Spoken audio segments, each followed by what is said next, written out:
प्यारे बच्चों, welcome back to my YouTube channel and this is the fourth series of mind map session of maths and arithmetic progression के chapter के बारे में mind map के हिसाब से उसे पढ़ेंगे परखेंगे। ठीक है, अर्थमेटिक प्रोग्रेशन जो है इंपॉर्टेंट चैप्टर है, एक नया कॉन्सेप्ट है, तो उस कॉन्सेप्ट के हिसाब से किन किन चीज़ों पे ध्यान रखना है। पहले अर्थमेटिक प्रोग्रेशन क्या है उसका डेफिनेशन जानेंगे, फिर उसका जो भी इंपॉर्टेंट टर्मिनोलॉजीज है जैसे कि जनरल फॉर्म होगा, मीन होगा या nth टर्म, उस पर ध्यान देंगे।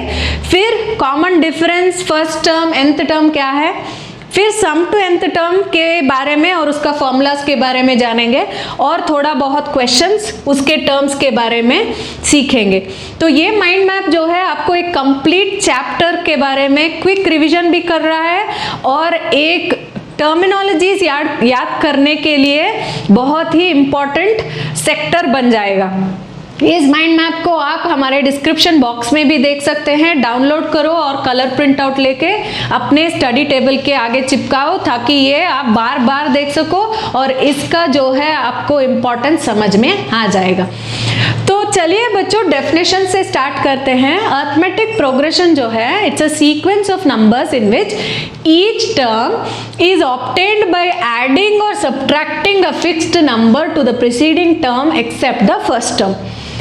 मैं एक एग्जाम्पल ले लेती हूँ, जैसे कि मेरा पहला टर्म अगर 2 है, दूसरा टर्म जो है 4 है, 6 है, 8 है। अभी आप बोलो नेक्स्ट टर्म क्या होगा, 10, 12, 14 एक्सेट्रा।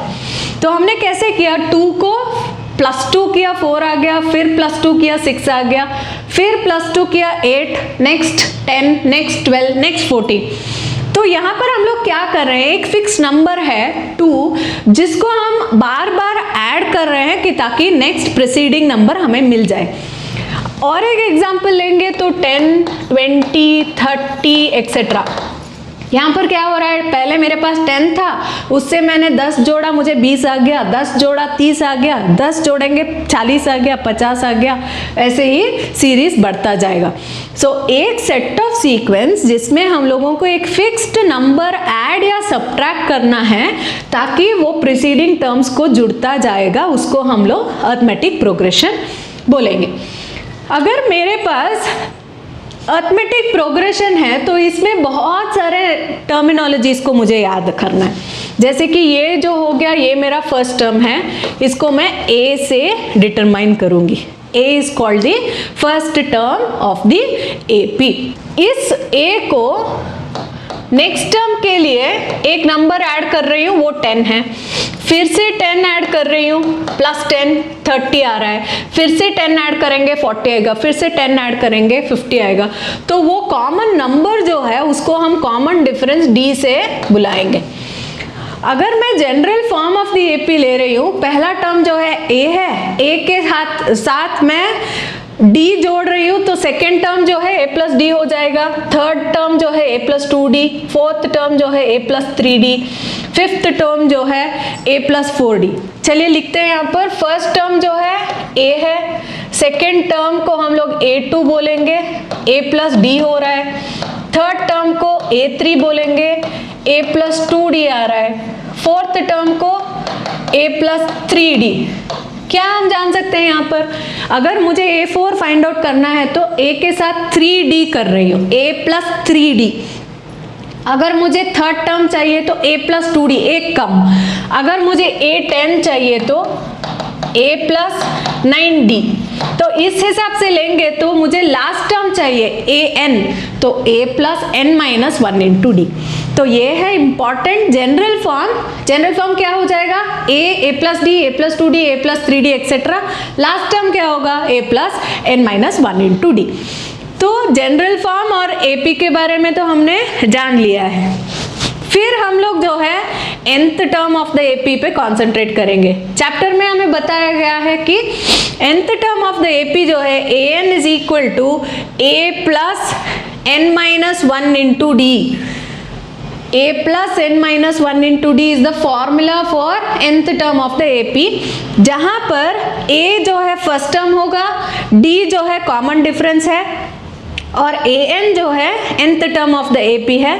n क्या है यहाँ पर, n will be number of terms. जितने भी टर्म्स का मुझे फाइंड आउट करना है वो n हो जाएगा। तो फर्स्ट फॉर्मूला जो है चैप्टर में से ये है nth term of the AP, जिसको हम an is equal to a plus n minus 1 into D के नाम से जानेंगे, जहां पर बहुत सारे क्वेश्चंस भी आएंगे, जैसे कि वो हमें पूछा जाएगा कि find the 25th term of the AP। If a is 5, d is 10, find n।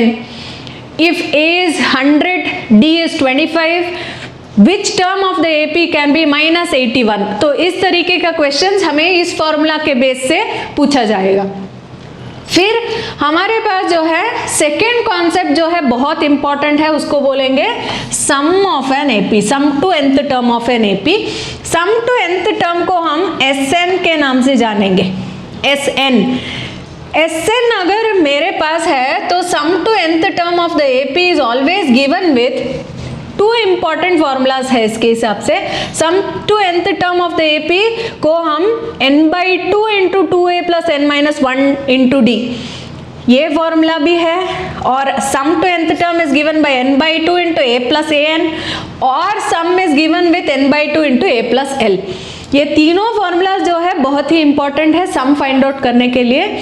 जैसे कि मेरे प्रीवियस सेशन में कैसे मैथ्स पढ़ना है उसमें मैंने बताया कि फॉर्मूला कैसे मुझे याद करना है और क्वेश्चन को देखकर क्या इंपॉर्टेंट चीज़ें लिखना है, सॉल्व कैसे करना है। उसी हिसाब से अगर मुझे SN के बेस्ड क्वेश्चंस आएंगे तो क्या उस क्वेश्चन में दिया गया है उसको जोड़कर मैं कौन सा फॉर्मूला यूज करूंगी वो मेरे पे निर्भर करता है।